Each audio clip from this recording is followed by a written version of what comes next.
आज के खास दिन की बात डॉक्टर भीमराव अंबेडकर संविधान निर्माता का आज जन्म दिवस है।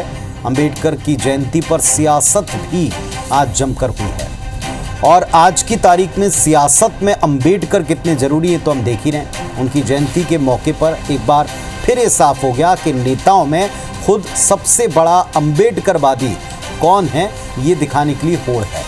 रायपुर से लेकर भोपाल तक कांग्रेस बीजेपी नेताओं के बीच में इसी मुद्दे पर कि कौन अंबेडकर का सगा और किसने उनको ठगा, जुबानी तीर चले। देखिए,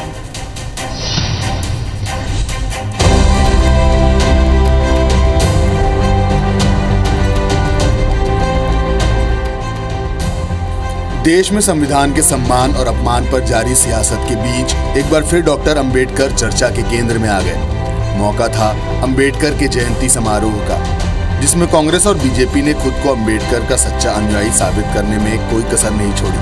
राजधानी रायपुर में कई कार्यक्रम आयोजित हुए, जिसमें नेताओं ने अंबेडकर और संविधान के बहाने सियासी विरोधियों पर जमकर निशाना साधा। ये अंबेडकर जी को का कितना सम्मान करते हैं, इनके शीर्ष नेतृत्व अमित शाह जी का बयान आप देख सकते हैं लोकसभा में। उन्होंने कहा क्या अंबेडकर अंबेडकर अंबेडकर बार बार बोलते रहते हो, इतना तो भगवान का नाम लेते तो 7 जन्म आपको स्वर्ग मिलता। तो अंबेडकर के प्रति जो नफरत है, जो आंतरिक उनकी भावना है, वो अमित शाह जी के वक्तव्य से स्पष्ट हो जाता है। अब ये लोग दिखावे के लिए इस प्रकार से यात्राएं कर रहे हैं। कांग्रेसियों के बारे में क्या विचार करें? जनता ने जिसको नकार दिया, कांग्रेस पार्टी में आपस में पूछ नहीं रहे और ये कांग्रेस पार्टी के नेता लोग खाली बात करते रहे। भारत रत्न की उपाधि भीमराव अंबेडकर जी को किसी ने दी तो भारतीय जनता पार्टी ने दी। कांग्रेस ने इस समाज के अंदर हमेशा वोट की राजनीति की है, इसलिए उनके बारे में इतना ही कि जहां उनका प्रॉफिट होता वहीं वो दिमाग लगाते हैं।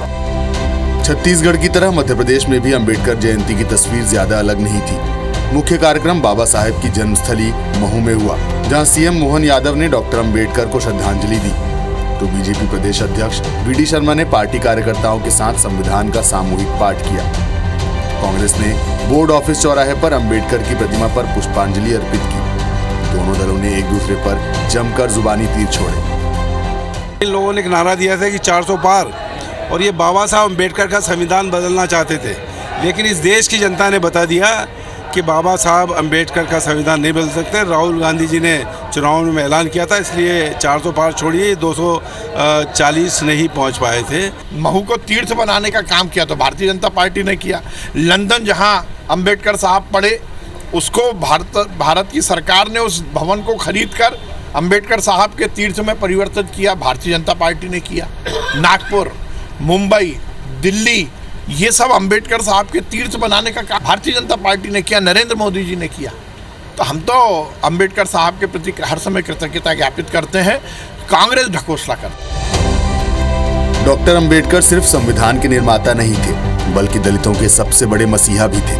ऐसे में जब कांग्रेस बीजेपी पर लगातार संविधान की हत्या का आरोप लगा रही हो, तब ये जरूरी हो जाता है कि अंबेडकर की जयंती में कोई कमी नहीं रखी जाए, क्योंकि सवाल सिर्फ दलित वोटों का ही नहीं है, बल्कि अंबेडकर की विरासत का भी है, जिस पर कांग्रेस और बीजेपी अपना अपना दावा जता रहे हैं। भोपाल से विवेक पटैया के साथ राजेश मिश्रा, IBC 24 रायपुर।